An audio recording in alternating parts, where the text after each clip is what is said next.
Monday on a cold ravioli on a cold Monday. Exactly what the doctor ordered. And speaking about doctors, now last week on Mommy Mondays, we started the conversation on infertility, which affects 14% of couples trying to conceive in South Africa. In recent years, scientists reported that sperm counts have halved over the past 50 years. Now, if there's time to be discussing the issue, it should be now. And helping us decipher the matter is reproductive medicine specialist, Dr. Lizle Oosthuizen. Welcome to the show. Thanks so much for having me. This is a genuine medical issue. So many of my girlfriends have tried to have children, and many of them that have had issues, it's generally, you know, they need IVF and they need this and they need that. But actually, nobody thinks to look to the guy. What are the statistics, like how many men could be infertile? So that's incredibly true. Women come into the clinic, they're so ready to assume the problem is with them. They never really want to send the male partner to come along or come for a sperm test. 20% of the time we can say it solely comes down to something coming from the male side. 30 to 40% of the time, it's a combined factor, something from both the female and the male partner contributing. Okay. It's actually so difficult to fall pregnant. One would think that it would just happen and that it's easy, but it's actually quite a complicated thing. So now when we look at male infertility, what are some of the causes? So it's a very big group of causes. So sometimes you're born with things, so it might be something genetic that you're born with. It might be something that happened when you were younger, a testicular injury from perhaps a kick in the legs when you're playing soccer. Needing surgery, for example. It might be when you're getting a bit older, start using testosterone, steroids, that sort of thing can affect sperm production. It can also be from a swelling in the testicle called the varicocele that can generate too much heat and can damage sperm.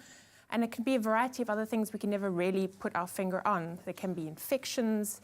There can be something that we can just never actually pinpoint what the underlying cause is, and therefore have to just go forward with treatment options. That's why, like, little boys have to be careful when they're playing rugby or soccer and they bully each other around. To kick someone can actually be quite It's not dangerous. just a once-off kick, but if it's a kick that's bad enough that you can actually have twisting of the testicle itself, that might need to go to the doctor or to the emergency room, then that's definitely something to tell your doctor about later on when you're trying to conceive. I heard something once, and it might be a rumor, you can clear it up for me, that diet could actually be related to infertility as well. Apparently, like if men have a lot of soya, is it? Then that will decrease their sperm count? Well, the soya theory comes around the estrogens that you get in soya, so that hasn't been definitively proven, but diet is very, very important. If you are trying to have a baby, you do need to be living a healthy lifestyle. So that's where the cutting out smoking, drinking, all of that comes in. And interestingly, one of the things I actually did my master's on was obesity and its impact on male factor infertility. And while it might not drop sperm counts low enough to say lose weight and you'll go from infertile to fertile,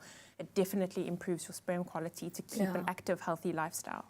Now, if having a baby wasn't stressful enough, I think it must be so heartbreaking. Like, imagine I wanted to have a baby and I was all fine, and then my husband was infertile. What kind of treatments are available for him? So it depends what the cause is. If there's something that we can replace with medication, then we can treat that. Or if there's an underlying medical condition or chronic illness that we can treat, we can do that.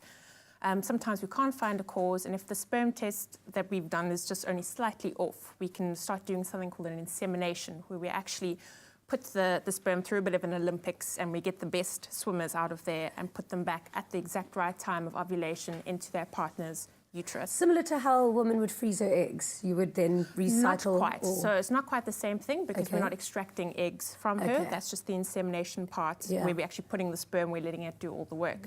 We can then move on to IVF, which is the first part of freezing eggs, where we actually extract the female's eggs, and then we would actually either just mix them with the sperm and let fertilization happen, or what we're doing more commonly is ICSI, where we inject the egg itself with sperm and watch fertilization of the embryos happen. And what's the hit rate with that? Would that work? Well, it depends on the underlying cause. And obviously, if you are 25 and if you are 45, there are very different success rates between the two. But it can range anywhere between 25% to about 45–50% success rates. And if that doesn't work, then what is the option? What options is the man left with? Like, I suppose, does the woman have to get a sperm donor? Or? Yeah, if we have too little sperm to actually work with and it's not a feasible option, or there might be a genetic problem that we don't want to continue, then we do have sperm donors. So a lot of the clinics in Cape Town do have sperm donors. You can also use international sperm donors, and we can import them in. There are a variety of options, and it is all anonymous, so you don't ever have to worry about the wires being crossed in terms of them meeting their biologically genetic parents. Okay. But then what's the selection process for that? Like if I wanted to use this, online could I go, shopping. who's the hottest, who's the smartest, hoping that those genes would filter down? So we get a lot of questions about how people should actually choose. Yeah. My advice is you just look for the things that are most important to you. So in terms of our actual company, the way we list our sperm bank is we look at race, we look at height, we look at eye color, hair color, and then we move on to what things they're interested in, what career options they have, what they want to do in 5 years' time, what kind of family they want to have themselves. So you can try and match. We ask for a celebrity photograph so we can get a celebrity comparison. And we do actually screen all of the donors ourselves. So we do make sure they don't put an unrealistic photograph, and we sometimes get baby photos. Oh, that is fantastic. So you have That's a few really options. nice. Thank you so much for helping us out. It's such an interesting topic. That's a and pleasure. I'm sure that you've enlightened a lot of people out there. Thank you very much. That's a pleasure. Thank you.